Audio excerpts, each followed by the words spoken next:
Islamabad high court के जजेस की जानिब से लिखे गए खत के तनाजुर में वज़ीर आज़म शहबाज शरीफ की सुप्रीम कोर्ट के चीफ जस्टिस काजी फायजीसा से अहम मुलाकात हुई।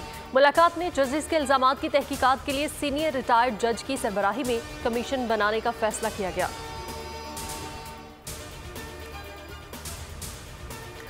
अदलिया की आज़ादी पर कोई समझौता नहीं होगा। वज़ीर आज़म ने चीफ जस्टिस को मामले की छानबीन की यकीन दहानी करा दी। वज़ीर कानून आज़म नज़ीर तारड़ की न्यूज़ ब्रीफिंग। वज़ीर आज़म ये मामला जुम्मे के रोज़ काबीना में रखेंगे।